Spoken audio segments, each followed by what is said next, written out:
Oh, good morning, good afternoon, good evening. Happy tea o'clock, coffee o'clock, or beer o'clock, wherever you are.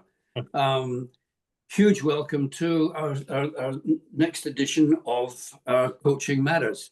Coaching Matters was created by the Global Athletics Coaching Academy with a view to bringing out critical issues, things that coaches are really interested in, bringing experts from around the world to discuss such things, and then leaving it open to you to come back with questions and so on, and hopefully to help you be better coaches, even better coaches in the future. We've got a most incredible panel for you today.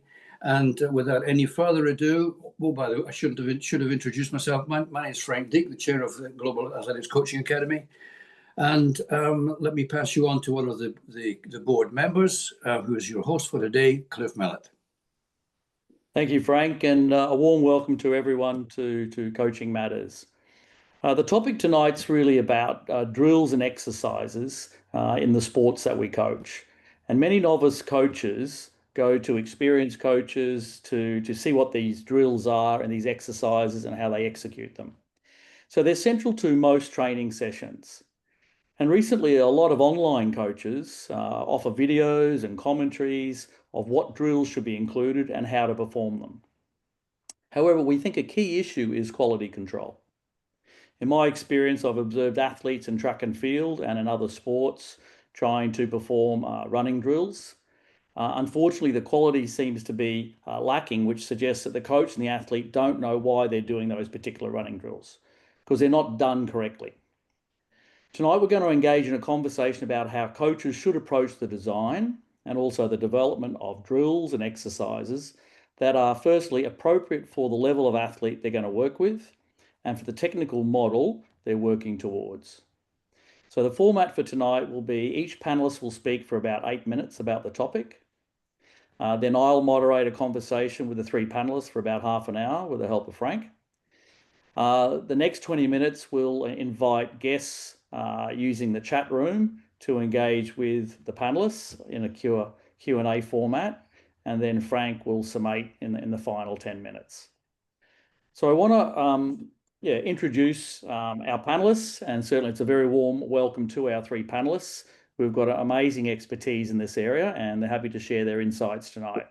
So we've got Bec Rippon, Dean Benton, and Boris Verkhovsky. I'm going to start with Bec, and I'll introduce Bec and give a bit of her bio, and then she will talk for about 8 minutes, and then we'll go on to the other speakers. So Bec has played 265 water polo matches for Australia, winning Olympic bronze. She's also a silver medalist at the World Championships and a gold medalist at the World Cup. She created history in becoming Australia's first female coach for Australian women's water polo, and highly successful in 2024, winning silver medal at the Paris Olympics. Bec's an advocate for inclusion and has created or co-created an initiative, Girls Making Waves, which is a grassroots program making sport fun and safe for girls. Also, she's helped establish Sydney Stingers LGBTQIA+ water polo club that promotes inclusion. Over to you, Bec. Thank you. Where the fuck did that go? Oh, yeah. Thank you. Thanks for having me. I actually have a bit of a presentation, if that's okay, if I share that. Yes. Okay.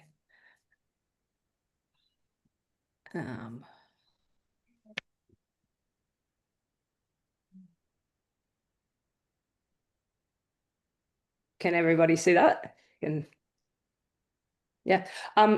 But yeah, thanks for having me. I am presenting water polo to athletics, so this is a little bit different. So I've tried to speak about my sport and hope that the content, gets across. I'm just going to set myself a timer too, because I don't want to run over time. So I guess, obviously the topic for tonight is drill development, and I wanted to put a specific focus in on blocking. This is a really important part of our defense systems. It's a movement, it's a skill, it's part of our tactical defense. So that's our real focus for tonight. I'll share some footage of it just so that everyone gets a real understanding of what that looks like. I'm just having a few little errors here, a few challenges. I'm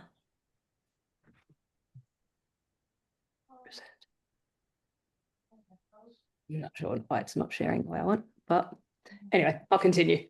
So I guess with any sport, but for us in particular, the purpose of it is around building game-specific skills and just through purposeful and progressive development. So for me, that's just around like, why do we do things and how do we actually turn a basic, simple skill into something that we're able to execute at the highest level under, you know, extreme pressure and extreme chaos. The game of water polo is a pretty chaotic game.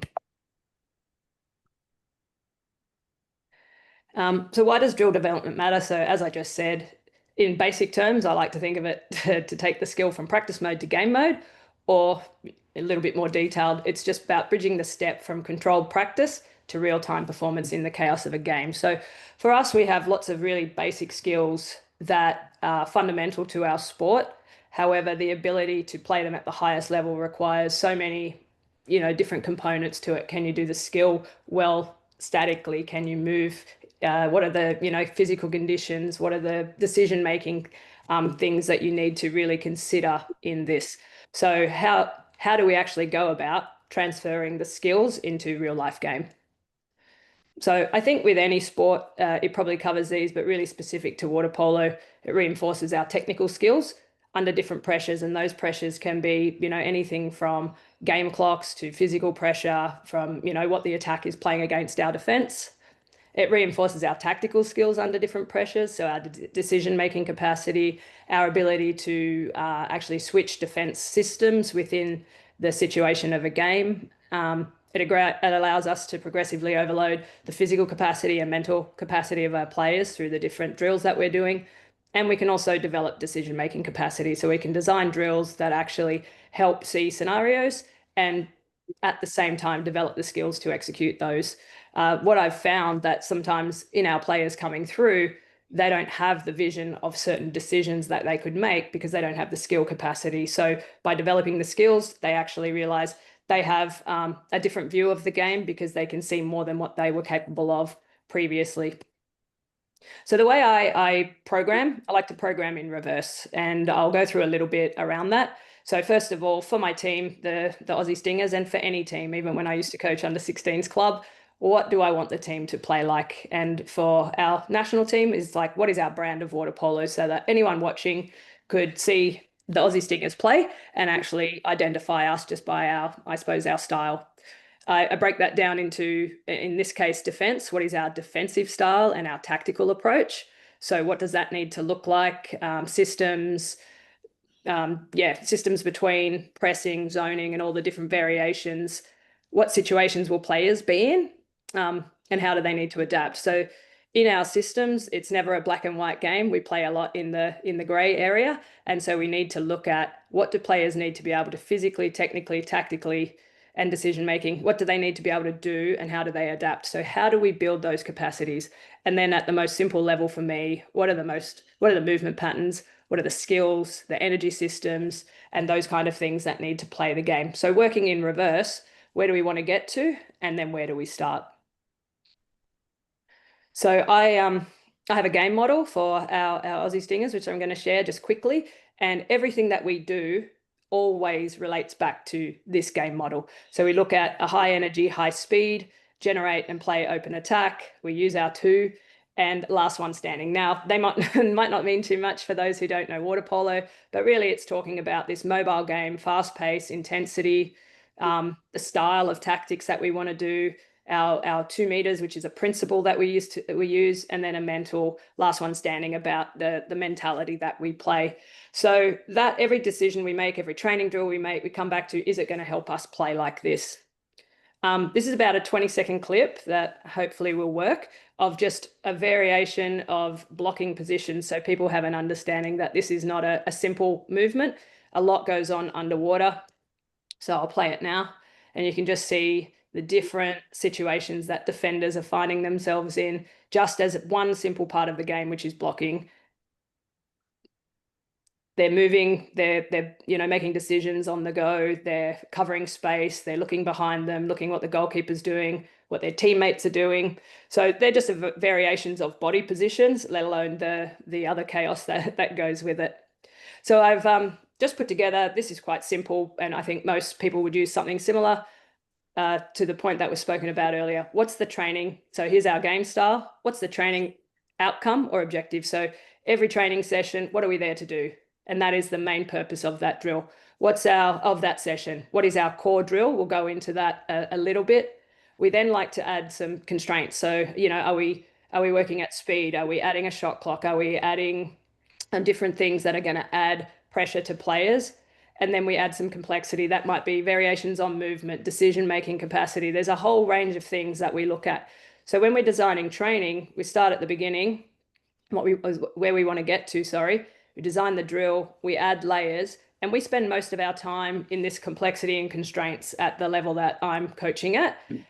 So what are those things that we're going to play with a little bit to manipulate a simple drill?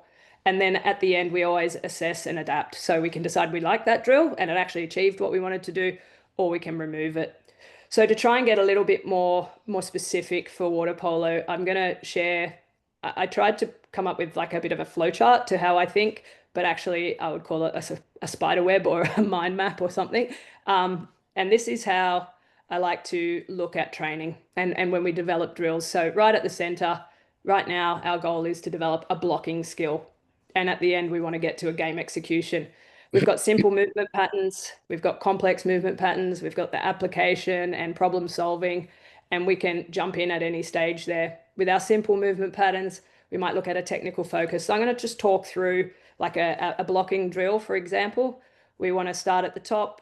We'll go technically. We just want to work on a forward and backward movement, a lateral movement, and we'll just do that in isolation with a real technical focus on what their legs are doing, what their arms are doing, and the positions that they're getting in. From there, we've got options. We can look to add a layer of conditioning by doing repeated movements. We could actually look to stay technical and add a layer of movement patterns. So do we want to get the players to be moving in a range of patterns, or do we want to just get better at moving forward and back? So there we've got some decisions to make, and obviously depending on what the outcome is, we can make those choices. We can also look at, do we do them fast? Do we do them powerfully? We add resistance, we add weight, so that we can add a layer of physical to our technical as well. Again, as they build up the ability to do these complex movement patterns, we can start to introduce those into those areas around conditioning or speed and power. We can move into where I kind of call it problem solving. We can have simple or predictable drills. So we have game scenarios that present, and we want to actually practice the simple skill and how do we use that in a really deliberate, purposeful situation. So looking to block and cover a short corner is sometimes something that we do, which is where there's a cross pass and a shot. We know where the pass is coming from. We know where the shot's coming from. As we start to execute that, we might make it that as the pass comes, there's two options for the shooter. There's a shot or there's a secondary pass, which the defender now has to make a decision on how they cover that. As they get better at that, we could add another layer where we actually put that into a game context where they've got multiple decisions, multiple, kind of fatigue, game scenarios that might present. So I know that this is quite quick, but this is kind of the mind map that I use when I'm developing drills. And I always go back to, the game execution. How do we then develop it and test it out in a game? Small-sided games, half-court games, adding a layer of transition and things that come with the game. So obviously, if there's any more questions, I can talk to that a little bit later. But I think at the end, I really try, despite that mind map looking a little bit cluttered, try and keep it quite simple. Start simple, add complexity, keep everything purposeful and game relevant. And then I really like in our sport to encourage creativity and problem solving, because the game is not black and white, and we really need to have players who can solve problems in the water. So creating scenarios where they get to try and figure things out. And then at the end, going back to, did that drill achieve what we wanted to? Can we transfer it to competition? If it did, great.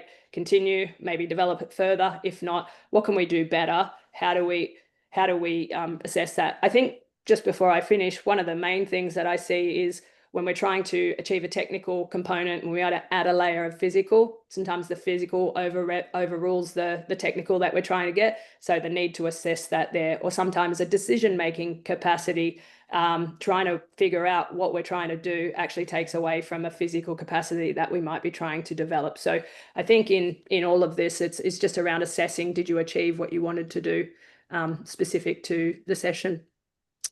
Thank you. I think that went quite quick. Thank you very much, Bec. Yeah, there's not a lot of time. No. I really like the last question, and we might come back to just having a bit of a conversation about that with everyone. But thank you. We're now going to go to our second speaker, who is Dean Benton. So Dean is an accomplished coach and a performance director across many sports. He's probably been in more sports than you've probably had hot dinners, especially the 4 football codes in Australia, but domestically and also internationally. So he's worked in the French, English, Japanese, Argentine, and Australian national rugby team. So he certainly has some insight into the varying ways in which head coaches use drills in those sort of scenarios. He's currently working at the Storm in development. He also brings a very strong background in sports science and advanced coaching craft to developing young athletes.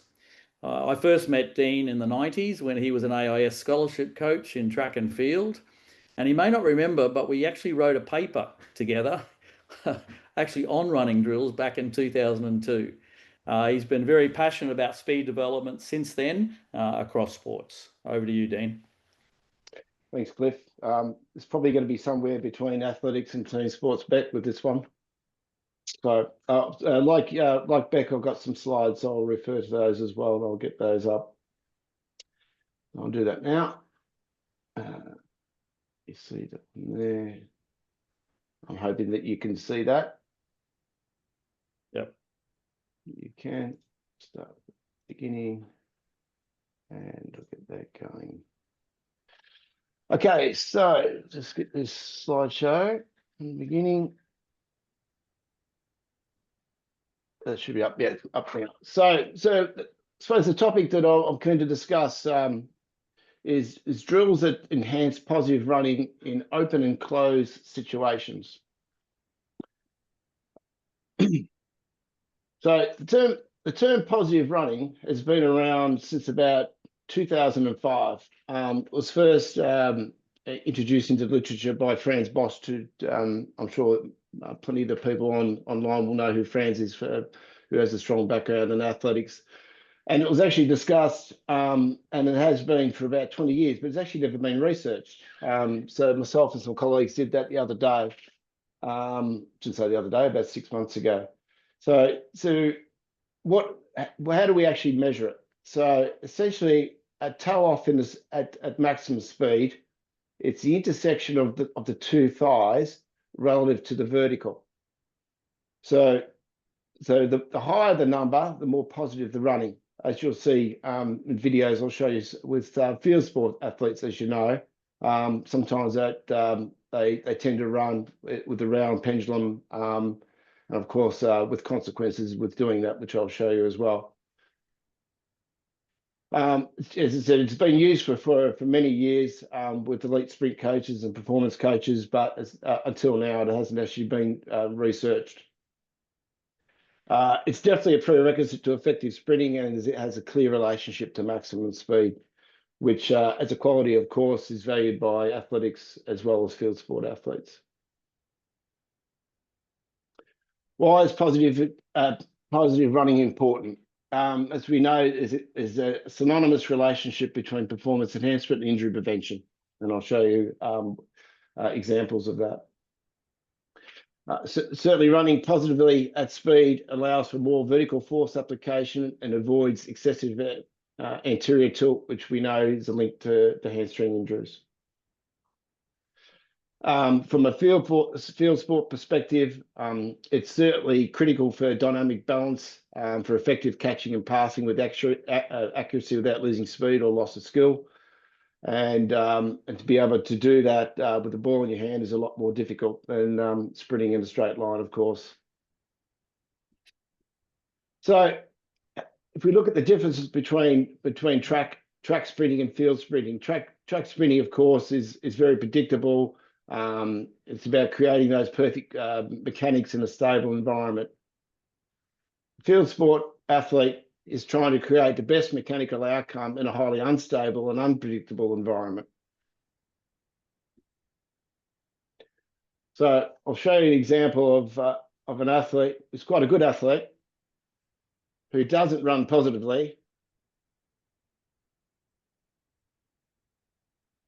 And we see the examples of that. Dean, can There's you? another. Sorry, Dean, Cliff. Yeah, no, that's right. For me, and it could be my lack of IT skills, but I'm not getting a shift in the slides as you're progressing through your conversation. Apologies, I'm not quite sure what's going on there. Let me try and share again.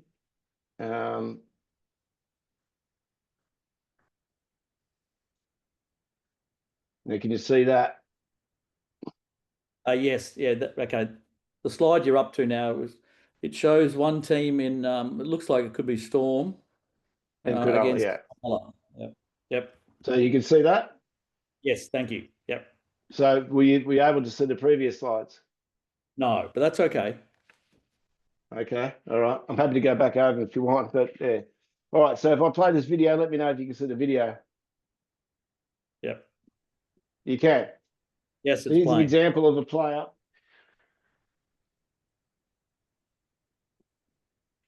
who doesn't run positively, and we see the outcome there. Yeah.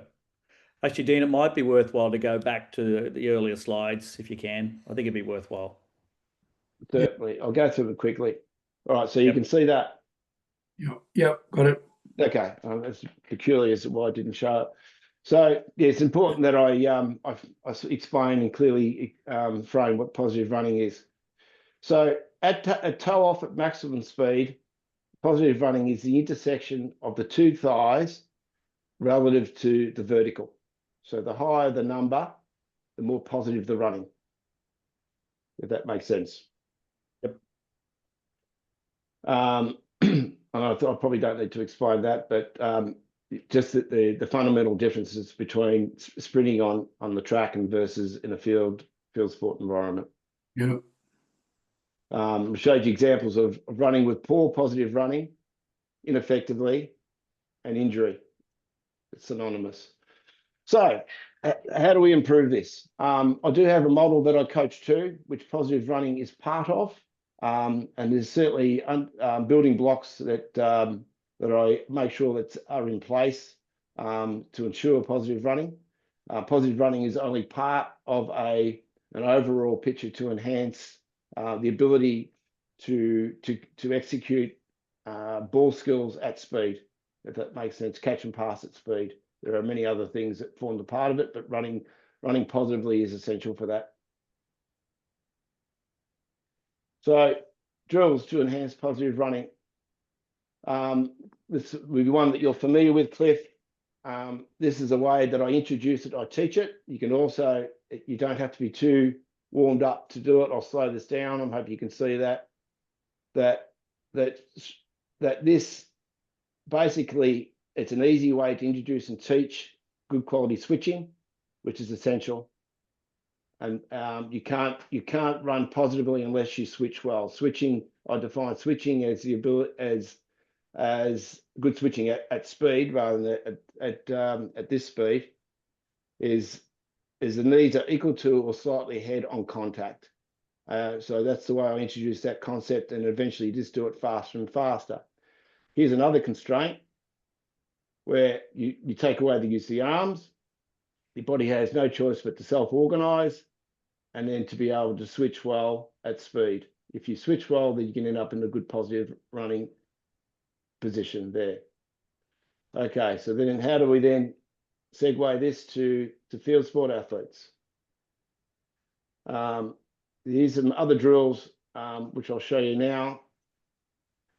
Upper body, lower body separation, which is the ability to be able to dual task and to be able to switch upper body and lower body at speed, which obviously then replicates catching, passing, and other things. That could be soccer as well, to be able to sprint with the torso in one direction whilst you're sprinting in a straight line.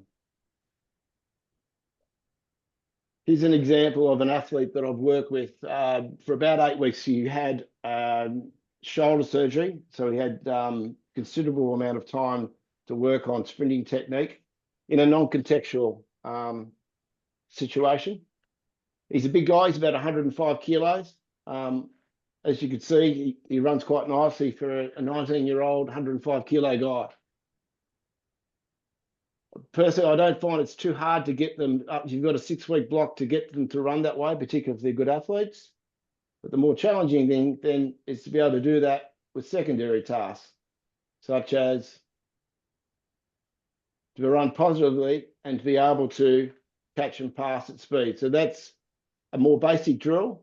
And you also then, an extension of that would be to do that whilst literally catching and passing. And if you do that, they remain healthy and they execute skills with balance and don't lose speed or control. Hopefully that makes sense. Thank you, Dean. Yeah, so again, if you've got some questions, you might want to start putting them up into the chat room. But yeah, some really interesting stuff comparing both getting that positive running in field sports as opposed to track events. So, okay, a third speaker is Boris Verkhovsky. Boris was born, raised, and initially educated, including a master's in sport in the former Soviet Union. He was a tumbling coach, head coach in Belarus, and then he immigrated to Calgary in Canada in 1978 and was appointed Canadian national trampoline and tumbling coach or head coach, and has represented Canada in many international events, including World Championships and World Games. He lectured in kinesiology and physical education at the University of Calgary, and he was responsible for the Canadian National Coaching Certification programs for artistic gymnastics and trampolining. He's a former director and highly renowned expert in human performance in the performing arts, and specifically Cirque du Soleil, since 1993. He's worked as a head coach, then as a director of performance design and development department, as a director expert of human performance, and finally as an artistic director for one of his touring shows, Crystal. He retired a few months ago, lucky him, and in 2016, Boris was inducted into the Gallery of Legends of the World Acrobatic Society. Over to you, Boris. Thank you. Fascinating discussion. Obviously, curious participation on my part. I like that Bec started with the statement that she comes to this predominantly athletic world from another part of the world. And obviously, I come even further from another part of the world. As you mentioned, I started in the world of athletics, and transitioning into this circus company was quite a shock for me, as obviously it is for many of the athletes that come from the sport of acrobatics, gymnastics, trampolining, synchronized swimming, and so on. The biggest thing that I had to get around to is that you had to switch both mentally and physically from the world where you train anywhere from 25 to 40 hours a week, and you perform anywhere from 4 to, let's say, 6 to 8 times per year. In our environment, in the performing, in the live performance events, you had to completely reverse that.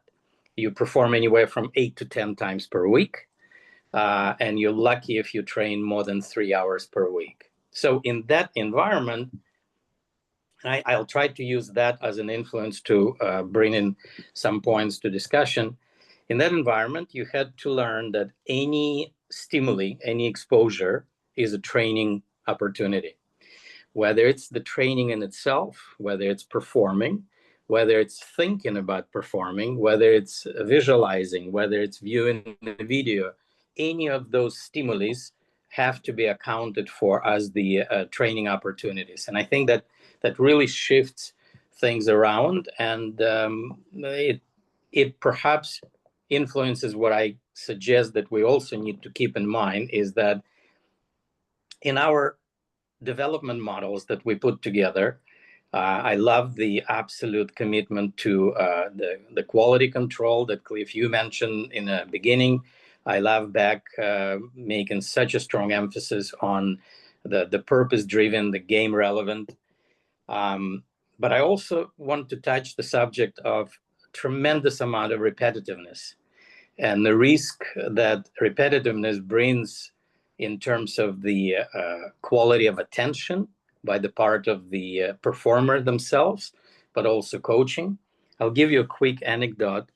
A years back, when Soviet Union was still existing, I remember American and Canadian delegation of gymnastics coaches was allowed to spend a few days in one of the Olympic training centers in Moscow or near Moscow on Kruglaya.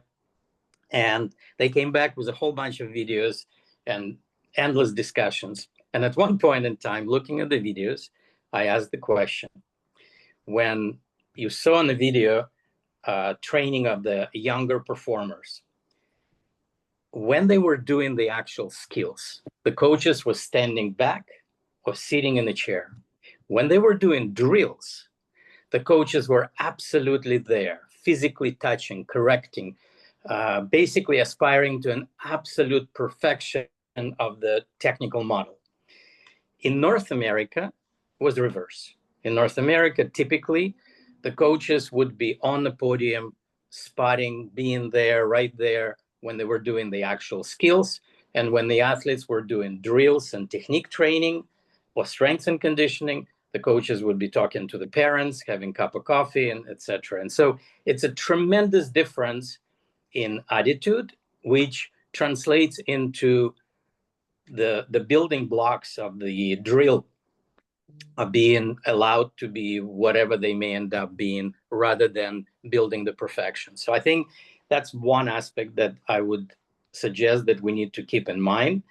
I love the notion of strength and conditioning that being part of the drill design that is introduced. And Bec mentioned that she doesn't overemphasize it. She puts it in a very tight relationship with the technical development. I have an absolute admiration for the work that Dean has been doing for all these years, and we got numerous discussions, and I'm looking forward to more. For me, one of the things that I also really enjoyed in this discussion of coach to coach, that don't recall who was it, but reference was made that we don't call it chin-ups, we call it grab and hold. So even in the terminology, even in the name calling of the exercise that is done purely as a strength and conditioning, there is a reference to what it is in the game. And I like that tremendous commitment to the a purpose-driven, game relevant. One of the ways that we've been trying to manage this aspect of tremendous repetitiveness is to focus a little bit more on psychological and emotional capacity to deal with that repetitiveness and being very engaged. Because as soon as they become less engaged, then obviously the quality drops.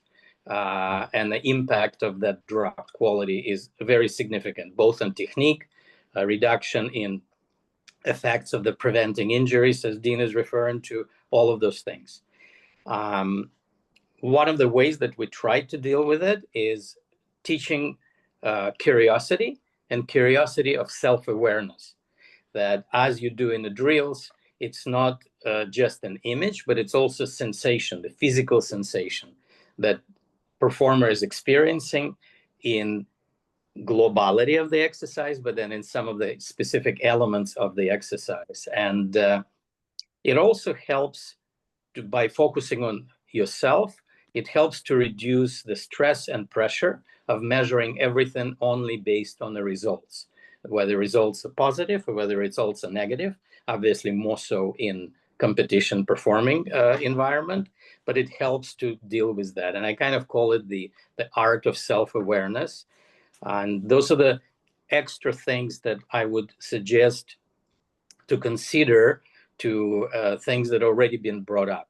like quality control, the tremendous commitment to why are we doing this and why are we doing that way, and then to commitment to the purpose-driven, game relevant, and the whole notion of positive running and such an in-depth specificity. So that would suggest that emotional, psychological element perhaps also needs to be there in order to be able to happily sustain the necessary repetitiveness.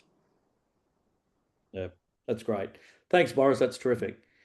Okay, now before we sort of get into a bit of a conversation from some questions that Frank and I might have, do you have any questions of each other? Boris, Dean and Bec.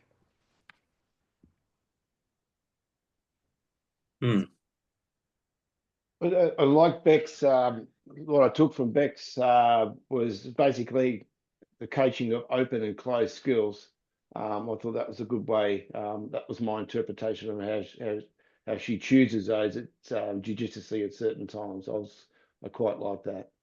That was excellent. Any other comments or questions about what you like? What you want to know more about? There's lots to know. Sorry, go ahead. Yeah.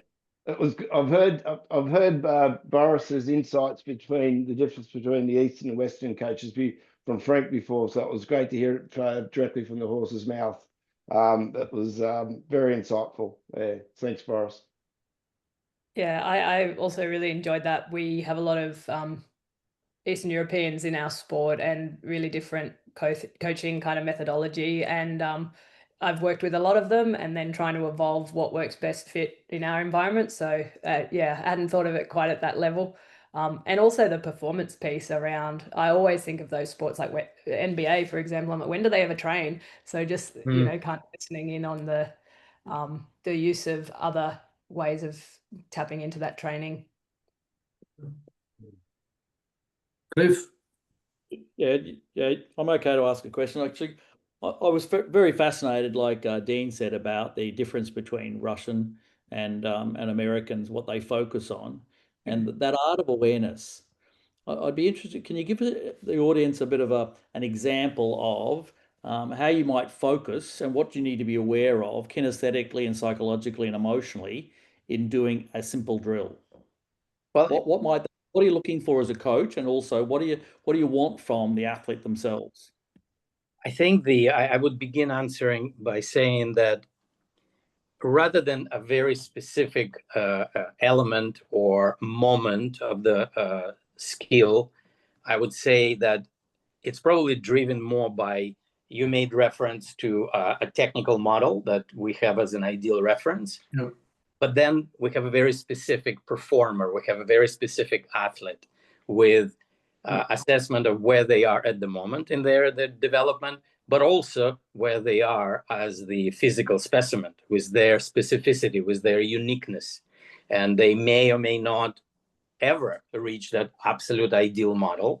And there are so many beautiful examples where their uniqueness may end up being actually something that will dictate another approach, another technique. So I think it's this is another discussion.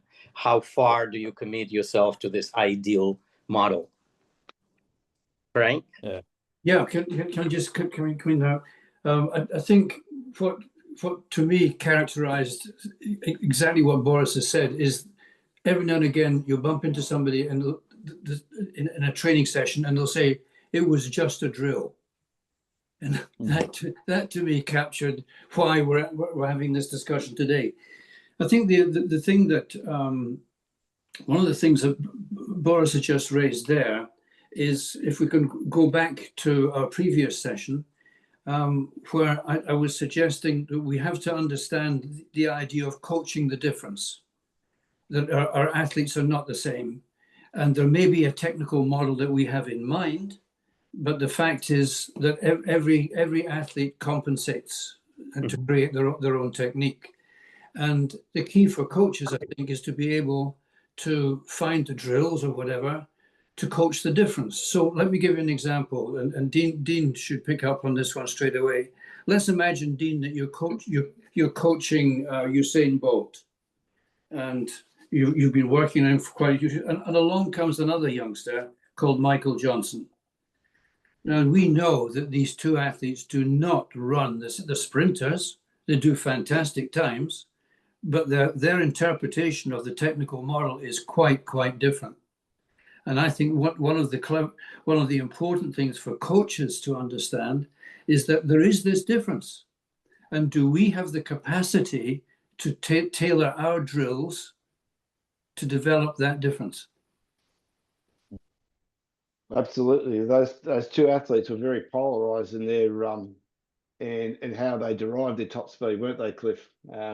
Bolt was had probably had the longest stride in history, and Michael Johnson was very much derived via frequency.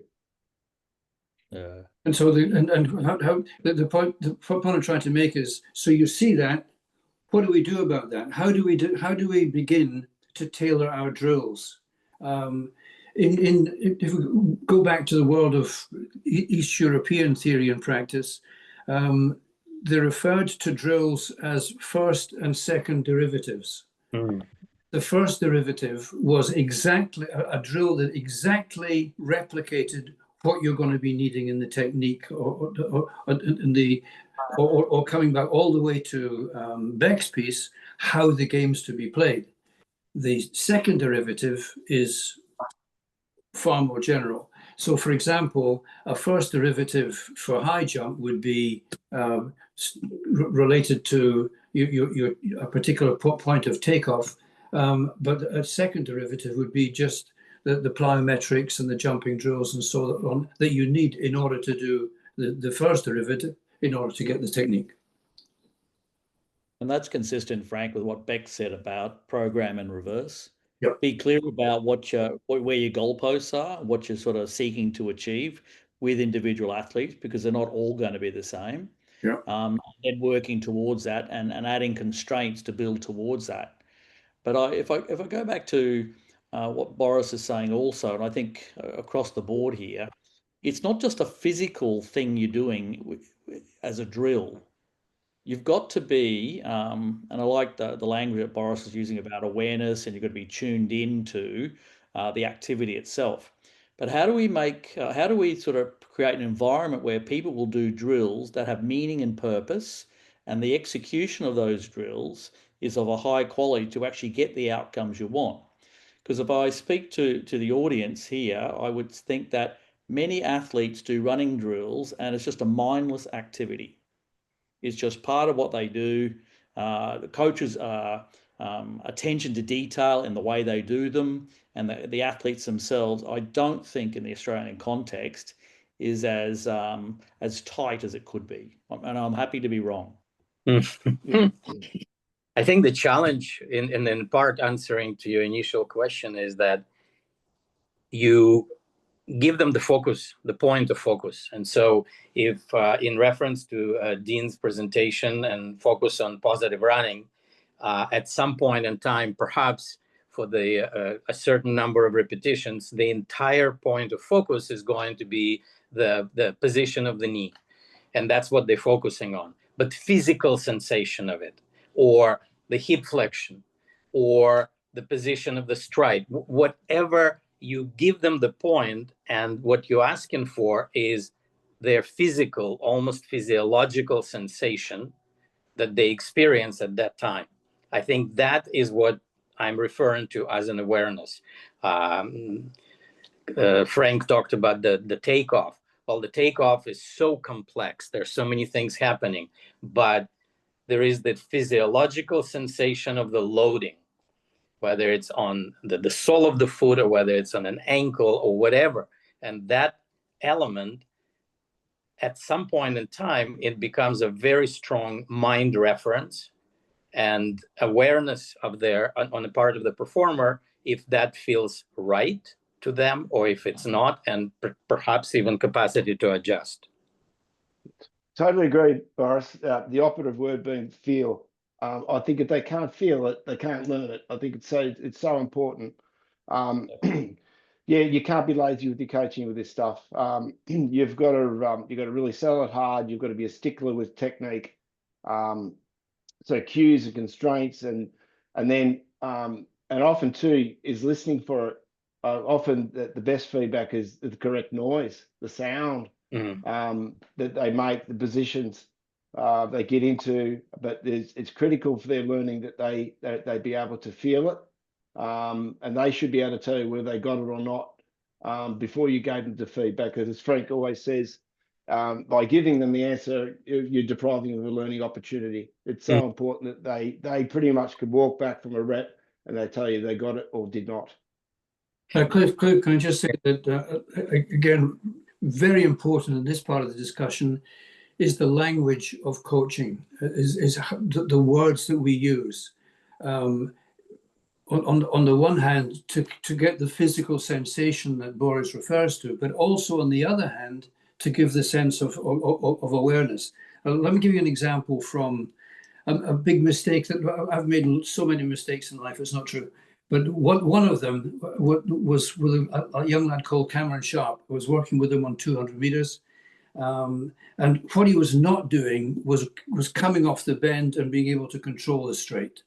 Bearing in mind, for those of you who don't follow track and field athletics, 200 meters is half of it's on the bend and half of it's down the straight. And I was kept on saying to him, Cameron, you've got to drive through the relay zone. That's the 30 meters coming into the straight. You've got to drive, keep driving. And nothing was happening. Nothing that I could do would change him. And I happened to be at Meadowbank Sports Centre where there was going to be the Edinburgh Highland Games. And who should be there but Don Quarry, because he was going to be running the 200 meters later. And as he jogged past me, he said, Frank, it's not drive, it's lift. And so I kind of looked at him like, what do you know about life? And so I tried that. And as if by magic, the whole thing changed. And I think this is something we as coaches, if we're going to develop the awareness and the feeling, we kind of need to develop what I would call a kinesthetic language. How can we make people feel our words and translate it into a movement or into, indeed, a piece of self-awareness? To your point, and it's a great saying by Dan Pfaff, that cues are like clothes. They've got to try it on and they've got to be comfortable with them. Great, yeah. Lovely. True. And athletes themselves, as a consequence of that, they can shape their own language because it actually, their use of language can mean different things to them compared to us. So it's a partnership between the coach and the athlete to find cues that are going to promote a sense of the right feeling. And this conversation sort of lends itself to the importance of how do you help athletes to feel what their foot feels like on the ground. And I would do things like I'd actually get them to sprint and actually close their eyes to actually accentuate kinesthetic sense. So what that touch is like. So because for me, sprinting was always about teaching the foot to get on and off the ground. Yeah, I think you're absolutely right. I love that example. And unfortunately, some of my athletes were daft, and if I've asked them to close their eyes, they'll be running into lampposts and things. But can I come back to Bec? Bec, you spoke about a lot happens under the water, and I'm guessing that every movement that you're trying to create above the water, in your particular instance, you were talking about blocking. I'm guessing you have to coach what's happening underwater, not all of which I understand is very polite. You know? Yeah, that's why they don't film too much underwater. Yeah, it was interesting just listening around even some of the cues. But I think firstly, when you think about blocking, what you see is their arms. And that's actually the thing that's going to block the ball or channel the ball to the goalkeeper. But it's dominant through their legs. Like it's a leg-driven movement. We spend so much time developing leg technical movements, capacity to move in all these different directions, further, faster, change direction. And I think going back a little bit in the conversation, that to me is the area where we've probably not really nailed it for a little while, where it was just this rote learning of tell people to do lots and lots of reps, but the technical quality wasn't there. And then there was no linking of that, of why you would then go and use that in the game when you go up and back in a pool just for training. And then suddenly in a game, it's around a goal. So the transferring of that to the game was really low. So there's a high technical element with the legs, and we're talking about feel. How do we communicate what they should be feeling, how they should be grabbing the water? I don't know how well people know swimming, but there's a real feel for the catch of the water and your body positioning. Water polo is similar on your legs. When you're kicking, the inside of your legs grab water, your ankles are really involved, and it's a lot more complex than it seems. However, we were training all these leg drills, and the players were really improving, and we could see that, but they still weren't getting touches on the ball, no matter how much, or not as many touches as we'd hoped. And we actually discovered that in the end, our best cue for this particular type of training was quick hands. So even though it was really important around the leg development, because that's what got you where you needed to go, the quick hands was actually the part that was the final piece. That was the connection with the ball, that was getting the hand there before the body moved. It was about not being late to the ball. So if we had a hand when we were moving, we were a chance. So that was discovered after lots of training, lots of conversations, and kind of trying to figure out what connected best with the players to really build these drills and build them into our tactics, where there are spaces we have to cover gaps. And it was a total shift from what is actually driving the drill to the quick hands being the first part. So a lot of it is underwater, but it actually determines what goes on up above. So I think your story is much better than mine, and it allows me to come back to the idea of our language. Maybe this is something that we as coaches should be talking about a lot more often, to make sure that the younger coaches who are coming through understand this whole idea of creating words and language that allows people to have a feeling, the right sensation.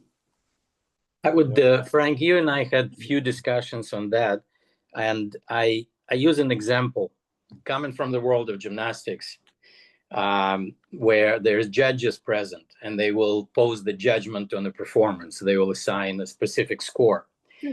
And the way we look at it is that if you ask the judges to give the critique of the performance, or to give the comments on the performance, what they will typically say is, this and this was done wrong. It should be done that way. Yeah, right. Then you look at the coaches, and very often coaches will say something that makes absolutely no sense. Sometimes it's not even translatable, but yet immediately after, you see the difference in performance. And yes, it's tremendously important, the language, the choice of words, the timing of it, the minimalism of it. I've always, working with young coaches in the world of acrobatic sports, I was always saying that majority of the young coaches suffer from the verbal diarrhea disease. They just absolutely need to impress every single time they give the feedback. They just have to tell everything they know. And that does not teach. I think also there's an extraordinary theory that if they haven't done what you want them to do when you've said it quietly, it'll make any difference if you say it loudly. So Bec, if I've got this right, apart from teaching your players how to swim, you're quite detailed with how to tread water properly, yes? Yeah, I'm hoping by the time I get them, they're quite good at those. But yeah, that's kind of interesting. Australia's always had a really strong swimming background, and then taught the water polo technical a little later. While in Europe, it's very opposite. They still swim, but it's not their priority. They're just so good at the game. And I think we started to take away from the swimming, and that's something that is a real strength of ours, the ability to play a fast transition game. So bringing that back, and that's one of our real keys to how we want to play. But yeah, they definitely need a good swimming, to be able to swim well. But when we play the swimmers every now and then, they are good for one up and down the pool, and that's it, because there's changing direction. There's so many other things. As Cliff would also testify, we have field sport athletes that just not taught how to run, and it's just bizarre. And you saw the evidence on the videos before. Now as well. Yeah. People who are learning the game and probably have some good technical skills, but when we do like specific swim training, it's atrocious. I think, and that's probably what can cause some injuries and things as well. I think where this part of the discussion is going is really very interesting, because we often talk about getting the basics right. You know, that if you've got brilliant basics, you'll create a brilliant future. But I think I'm not sure if everybody agrees what the basics are. Yep, agreed. And so, Totally agree. what would your feeling be then, Boris, Bec, or Dean? What would your feelings be about what the basics are?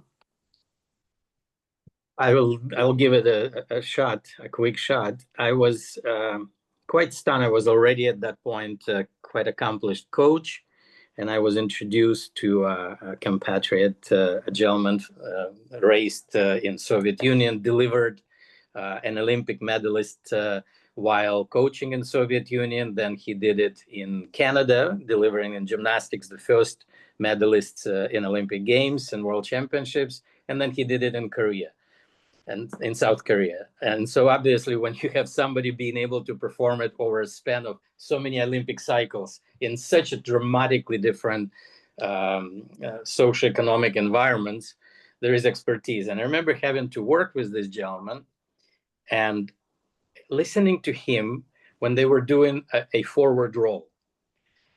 And he was so meticulous about it. And at one point in time, I asked him, I said, okay, you're one of the most decorated coaches in the sport of gymnastics. What the hell are you doing working with a forward roll? And he said, well, if my forward roll is not good enough, my front flip is not going to be good enough. And if my front flip is not good enough, at the most, they will learn a double front flip.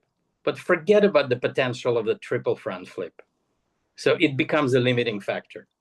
Mm-hmm. And so he goes back to the basic. The way he defines the basic is that back to basically what Bec was saying, game relevant in the gymnastics world. You're thinking of that absolute ultimate, biggest trick possible. And that technical model will require certain body alignment, certain order of action, certain positioning, and etc. And that shapes the basic. I think that's really fascinating, because for a lot of people, basics are fitness basics. But what you're talking about, there are certain motor coordination basics that we need to have in place. Absolutely. Any thoughts on that, Bec or Dean? Yeah, I'll keep coming back. I'm working in a sport that's a running game, so I'm going to be, and I'm working with younger athletes that come to me 16, 17, 18, 19, 20, but the 16 and 17-year-olds, I'm focusing on their ability to start, to stop, to step, and to sprint. That's essential. Like if you get them doing those 4 things, by sprinting, I mean running at maximum speed. If they do that well, they perform well, and they rarely get injured. And I've just seen so much of that. I think that's fundamental. If there's one thing that I could do for them is to set those fundamental skills, because there's a respective skill for starting, there's a respective skill for stopping, stepping, and sprinting. And there's one thing they all share is leg power. You must have that. So I think that's so important that they have those 4 skills, which are related, but they are separate. My ignorance here's Dean, but by step, do you mean change direction, move out of line? Yes. Thank you. Yeah, it's stepping and stopping are separate skills. So yeah, I think that's critical.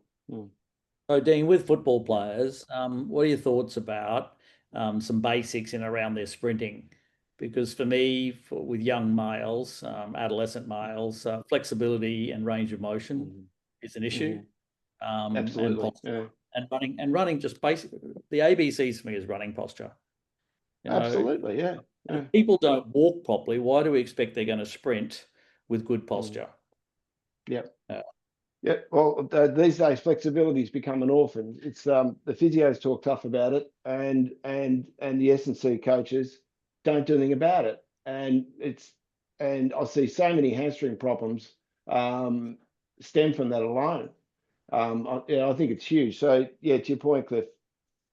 Yeah, I'm working with in October 4 Richmond AFL players, and I know what's coming to me.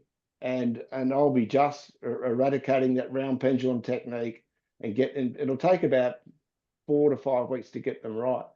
The next challenge is for them to do that subconsciously. Unless they've started young, it's hard to change. And I think it's essential we start young. Yeah. So Bec, for you, what are the basics?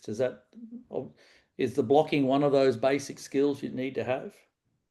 I think blocking it's a really, like I said, it's a leg-based movement, and so is shooting, and so is changing direction. So for us, technical leg movements and technical capacity to change direction is huge. To sit up high vertically in the water is legs. There is definitely arm position and body position, but the ability to kick your legs well, repeatedly, change direction, slide, I think that's probably got to be the main focus. But adding in those layers of, are you doing an attack, in defense, what can you do with the ball while you're there? If you don't have the legs, it's a pretty hard game to play, because it's a real leg based game. I think the swimming for us is hugely important as an ability to play the game at a higher speed and a higher kind of tempo that we want to play. But it's not traditional swimming. It's head up. The pool is 25 meters, but you don't swim, and you go up and back 30 plus times maybe 60 times, sorry. It's about 30 possessions each in a game. So it's kind of different to that traditional swimming. That's really great to have for training base, but I'd say just that capacity on their legs, and really good ball skills. They're separate things, but if you can have good ball skills plus play on your legs, then you're a good starting point. I think it's easy for coaches to be seduced by some fatty things in terms of technical models without actually addressing the core elements of the basics. And it's easy to be seduced thinking that there's other things that are fancier. But if you don't have the basics in place properly, and those foundations, you're going to, as Boris said, you're going to be limited in what you can achieve. Actually, we're going to open it up to the panel, sorry, to the audience. And there's a couple of questions in here which encourage the people in the audience to put up some questions in the chat room. The first one I've got is Daruv, I hope I've pronounced your name correctly. I work with the athletic development group in a school, and my main emphasis has always been drills, plyometrics, and linear multi-directional speed. Do you think this is the right approach? Dean, you want to answer that one? Yes. What sport was that? It's athletics, I think. Yeah. Oh, yeah, without doubt. I suppose I could just reiterate everything I've said. I think running skills are essential to many events in athletics. So I think, without doubt. And so you'd be an advocate of multi-directional running for sprinters? No, to be honest, no, I wouldn't. No, there will be certain drills that that may have a lateral component as a way of enhancing strength in the frontal plane, which is obviously the spinal engine, which has become quite topical these days. But there would be some drills that would have a lateral component. But no, I wouldn't do lateral speed work. That's not to say that they shouldn't do it, particularly as they're developing and sampling across other sports as well. So it's probably, if you're working with 17, 18-year-old athletes or starting to specialise, no, I wouldn't. But younger ones, yes, of course. Okay. This is from Alan Cutler. Frank, thank you for your interesting discussion. Are running drills not very similar from elite level to non-elite level athletes? An A skip is done the same, coached the same, no matter the level. And do we as coaches ignore certain small characteristics within a running style that may not be perfect? We've seen so many incredible runners who run with unorthodox form. What should a coach do with unorthodox running form? And do drills help improve unorthodox forms? Well, very, very simply, my response to that is that, can we keep this really simple, folks? Why are you doing the drill? What's its purpose? What does it relate to? Secondly, what is the drill? And thirdly, how is it to be performed? And are we on top of all of these things?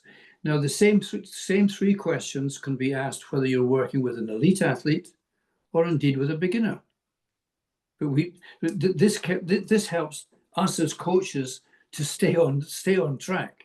Once you start wandering off and saying, well, I wonder if somebody's got a better drill, then we go to social media and, oh my goodness, here's a whole stream of drills from somebody you've never heard of before. But well, they look quite good, so let's try them. And we've lost this very simple framework of why, what, and how. This comes back to your original point, Cliff, when I shared that article, that roundtable on the drills. And the main takeaway from that is that running drills don't enhance running technique directly. They enhance it indirectly by improving function and flexibility, particularly in and around the hip. So then you can in turn express better technique. I think it's a fundamental point. I think that they're not technical drills. They're drills to improve special hip function, and flexibility and mobility around the hip in particular. And for developed athletes, running drills done well at speed in a warm-up can actually have a really profound positive influence on psychological preparation. Absolutely. Right? You're tuning into, and this goes to the conversation earlier about the awareness and the kinesthetic touch.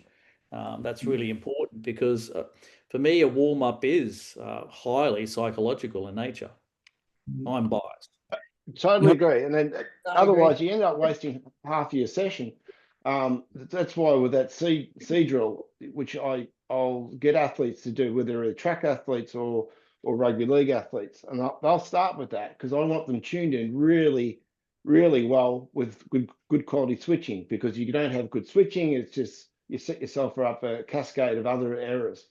So I'll start with that as a fundamental, and I expect them to do that well. So otherwise, it just doesn't set them up mentally unless they get that right. I think you're both right. But my question in this one really is that when it comes to warm up and drills, are we just accepting that that's a routine that they go through mindlessly or mindfully?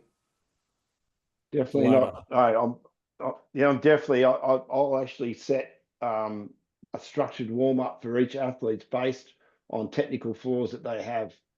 So it's not a warm up to raise body temperature. It's very deliberate. It's very focused on, and it comes down to if there's certain errors that they're making or certainly things that they can explore to improve, then that's reflected in a structured and detailed warm up. Got it. Any comments, Boris or Bec, or we'll move on to another question? Oh, it's good. I just have a comment around, I suppose, how we're trying to look at our warm-ups, depending on our focus for the day and what they've done the day before and where they need to focus their attention. So actually drawing their attention to those areas so that they can have a deliberate focus. But on a game, we have the players have developed their own routines, along with like our SNC and our sports psychologists, so that there is that physical and mental preparation and the connection piece around like the why they're doing things. And that's been a piece of work that they worked on, over months leading into the Paris Olympics, and we're starting with a new group now. And there's a lot of disconnect, I think, between a lot of players who've never done that before, of that just warm up and then I'm going to go and play. And actually a lot of the movements and things that they're doing don't relate. Mm-hmm. So for me, it's like it's a contact game, and there was no contact in their warm up. There was, just no attachment physically, but also no attachment mentally. So that's been a really big focus, and you can see the impact that has. So I'm a strong advocate for that. I totally agree, Bec. I think drills must be demanding. As athletes get older, there must be higher levels of complexity to drills as well, because otherwise they just sleepwalk through them. Mm-hmm. And you actually want some error, intentional error. Otherwise, you don't have learning. And they almost want them on a three-legged chair a little bit. I just think they just sleepwalk through them, and there's no learning. There's no mental engagement. So if we come back to perform. Sorry. Vic. No, I was going to say then they expect to go from that level of engagement to actually, making decisions at the highest level with nothing in between, and that's where a huge gap is. So that's I'd like us to come back to that point about decision making, because if decision making is part of the game, it should be part of the warm up in some shape or form. And yet, I might be wrong, but I don't think many coaches would include decision making or practices or drills for decision making within the warm up side. Yeah, I often see a lot of, in team sports, a lot of them just, a group doing one thing, a group doing the other, they switch over and they're just, using the time to make sure they all in our sport get a bit of swimming, a bit of leg movement and passing and shooting and nothing related to the game. And I think that's where the decision making can come. It can come in small groups as well, but also at the end we're going to play a game as a team, so that decision making together in front of goals for a little bit of time where there's some scenarios or situations set up just for a few minutes as well. Okay, so I think Drew put in a question here. Please name 10 drills that are essential for improving speed. Now, before we go into that, challenge our colleagues to do that. One thing I think we have to guard against is that some drills suddenly become fashionable, maybe from a top coach and somebody we should deeply respect, and yet we can sometimes forget that these drills are probably based on a particular athlete, a great athlete, and because the great athlete does them, then we should do them. But remember my point earlier on about coaching the difference. We cannot just take a drill that somebody's put up there and think that will automatically work for my athlete. So in coming back to your question, Drew, in offering drills from our colleagues here, please bear in mind that these will have to be adapted and adjusted to the athlete that you're working with. Boris, did you want to say something too? The only thing in the previous point, I don't want to throw off what Frank put on the table now, but just on one of the previous points of discussion, what I experienced as an athlete, that our coach, in order to break the monotony, in order to get the mindfulness engagement, every Sunday for about an hour, we did everything the wrong way. I mean, if you're right-handed and you perform with the right hand, we would be trying to do the same tricks, but with the left hand. Or rather than jumping off the right leg, the push-off leg, we would be jumping off the other leg. And it was a lot of fun. It was stupid, crazy, because you feel like a klutz. But the tremendous engagement that it would give and awareness had a very interesting effect. He only did it once a week. In my world of performing on stage, where repetitiveness of performing is so high, let's say if we're doing what we call a Russian bar, where a pole vault taped together and they rest on the shoulder of two porters and the flyer is jumping using the flex of the pole vault. Traditionally, you only use it on one side. You never put it on the other side. What we ask our people to do is that after doing, let's say, 2 sequences of 5, 6 tricks, they put the pole on the other side and just do a little what we call tempo.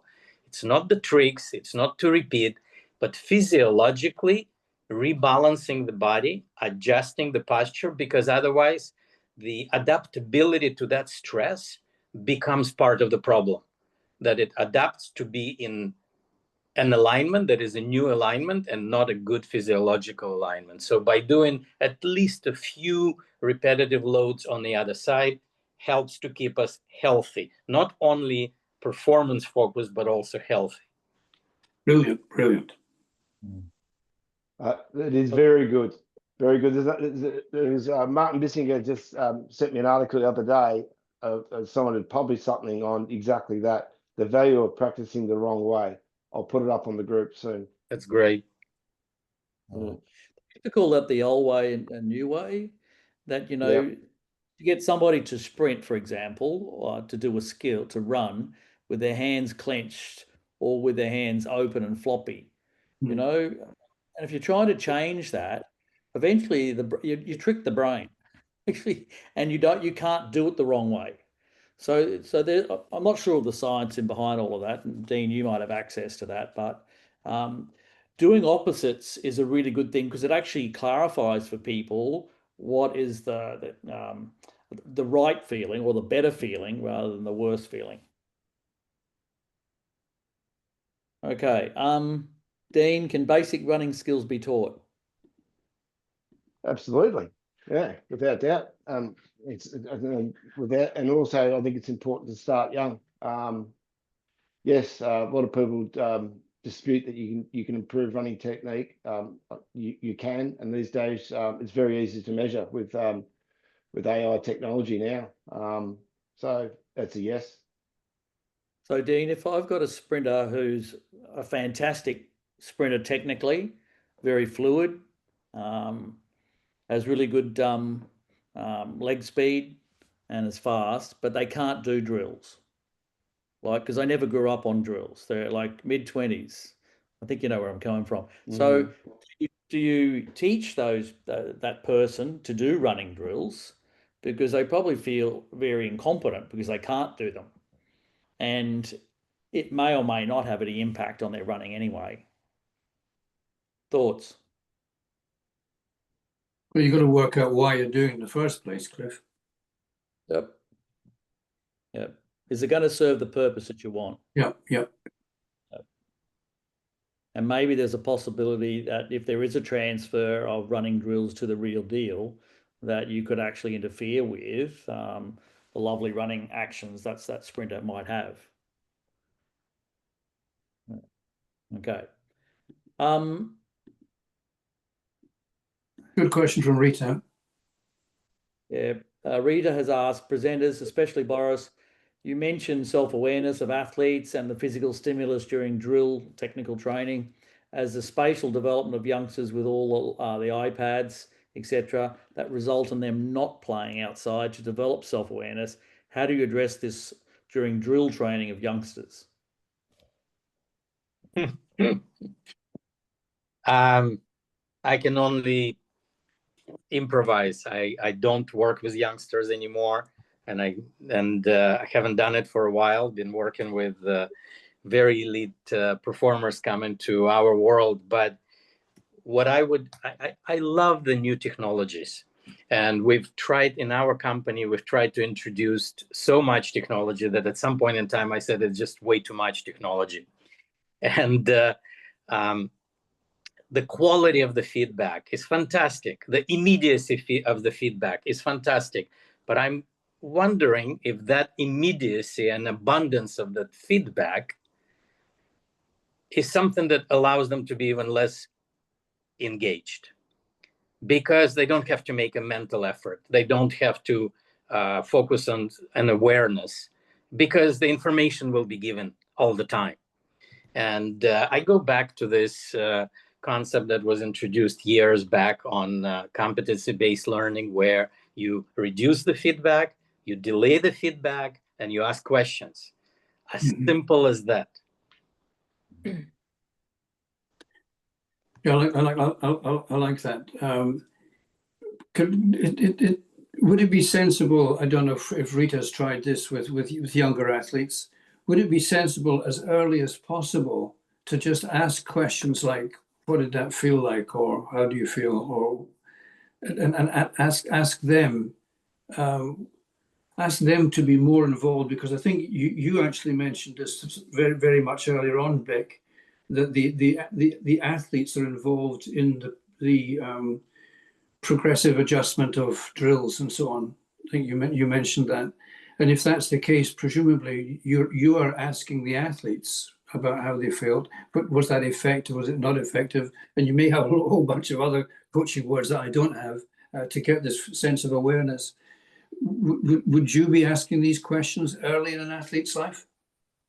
Yeah, I actually, before I took this job, I decided to go back to club under 16s and just practice some things. Like I wanted to trial, again, some different coaching techniques. And I actually decided with this group and at under 16s, this was quite a raw group, not a lot of experience and low skill. So I suppose to that, I did a lot of questioning, and I think I talked to them a lot more than coaches do who normally tell them. I asked questions, I asked what they felt, and I tried to get them creative in a really simple way. So creating opportunities for free play, because I think to that question, in our sport, there's not a lot of pools you can go to and take a ball in there. So there's real limitations around actually just getting in and playing and trying to figure things out. So actually allocating time within the session that is kind of free time, and maybe giving them, especially when they've never had that before, otherwise they'll just end up tackling each other, but actually giving them some guidance on what kind of things they could practice or trial, but not go into that where I want to correct everything, not go into that where I want to tell them it's right or wrong, but give them different things that they could trial and play with and see what works. And I think giving that kind of space for them, and then asking questions at the end of training, spending that little bit extra,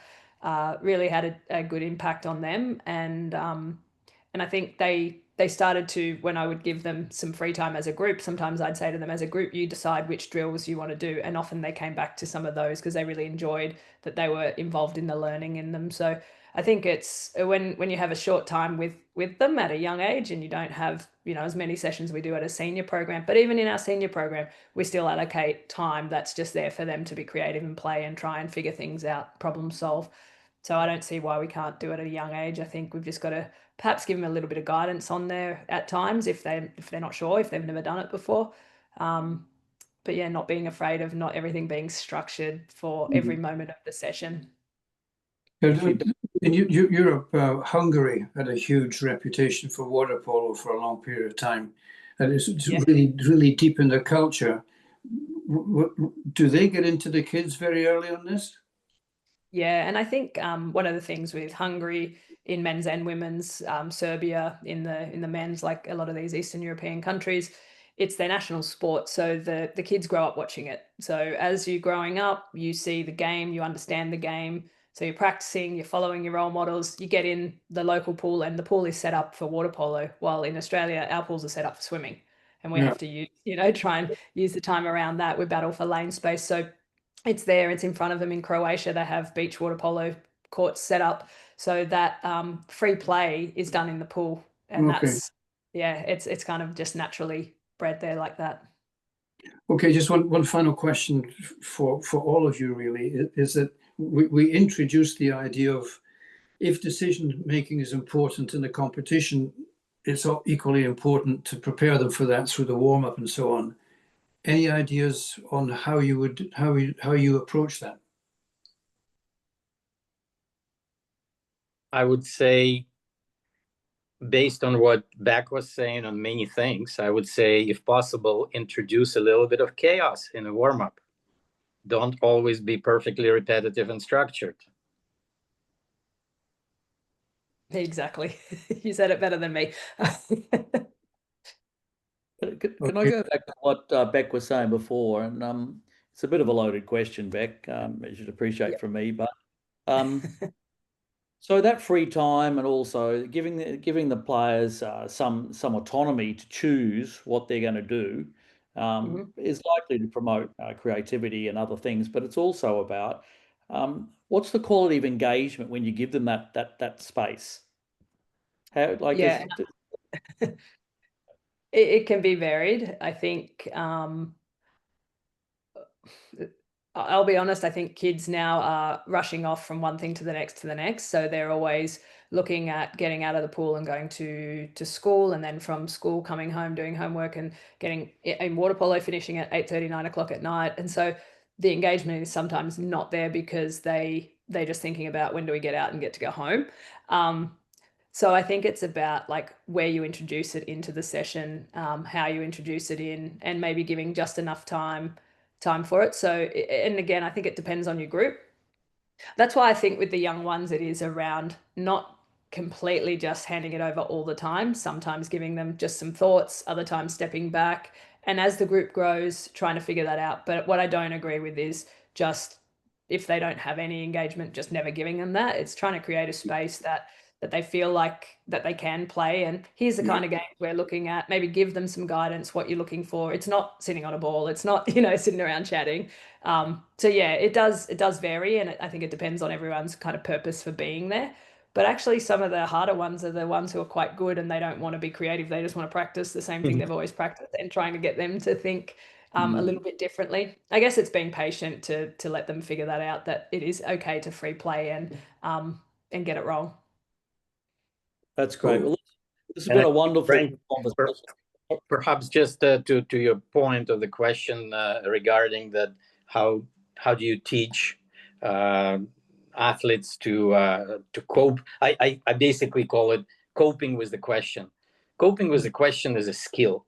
Not all of us are comfortable to be posed the questions, and I think because it's a skill to cope with the question and to feel the answer, to be able to verbalize the answer, yes, it should be introduced as early as possible.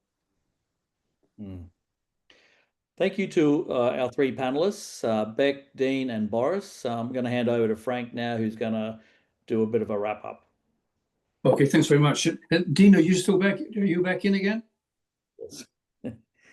I'm just back, frustrating. I'm not sure what happened and fell out. Okay, that's good. Okay, so my very quick roundup started off really with kind of how we're finishing here from Bec.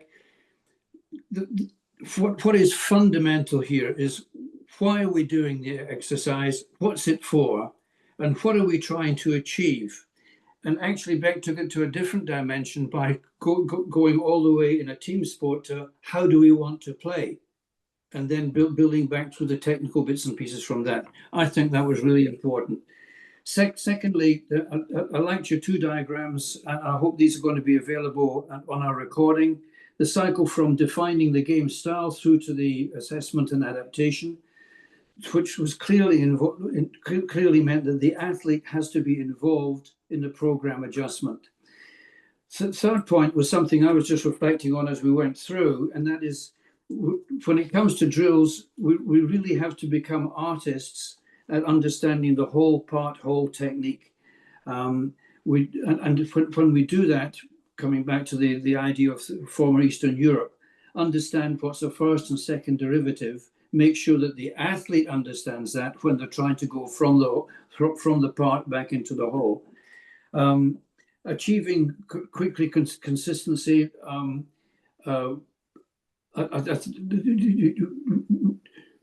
Sorry, we've got to achieve quality consistency. Sorry, I can't read more writing here. We have to achieve quality consistency. And I'm wondering if quality consistency is not just about, from a coach's point of view, trying to make sure the quality is there, but for us making sure that the athlete has learned critical thinking from the very beginning and can be analyzing a lot of the stuff themselves. I did point out several times over, coach the difference, make sure that we can adjust the drill to the athlete. For most coaches, it's adjust the athlete to the drill. What I'm suggesting to us is that because we know that every technique is a compensation, we have to be aware of this and be able to adjust for the athlete. I liked Boris's point about training being, all of our process offering training or learning opportunities, whether it's in the performance or if it's in the brief moments of training that Boris was suggesting they had available in the Cirque du Soleil. But Boris also flagged the risk of repetitiveness. Now, most of us like the idea of repetition, provided it's correct repetition. What we don't want to do, I remember I had an instance when I was with England Rugby some years ago where there was a line-out drill that was practiced 10 times. And when it came to the end, the scrum leader said, that's all wrong. We've been getting that wrong from the second one. And the coach was standing there. The coach was there, Boris, watching this, and said, What's happening here? You've just allowed it to be practiced wrongly 8 times. And so I liked your idea of the risk of repetitiveness, but not. Let's also admire the advantage of it when it's done correctly. The language of coaching, I think we've got to get our heads around far more, particularly the language that promotes self-awareness. We need the language to get the feeling of the movement correct, but can we build in opportunity for the athlete to develop self-awareness? We spoke about defining the basics. Let's make sure that we don't just look at conditioning, but we also look at motor coordinations, the most basic ones that we have to build on. Please let's exercise the discipline when it comes to drills of knowing why it's to be done, what the drill is, and most importantly for us as coaches to be on top of how it's to be done. We spoke about warm-up, and the thing that I took out of that is that can we please make sure that it's a truly functional warm-up? And I love the last throwaway line that maybe we need a session on in itself, Cliff, and that is learn to cope with the question. Well done, guys. That's a real privilege to be part of this morning for me, this evening for you. Cliff, outstanding job. Jimson in the background, thank you for your fantastic contribution to technology here.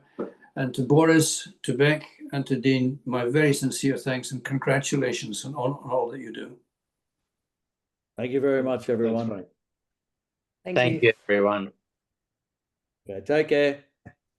See you guys.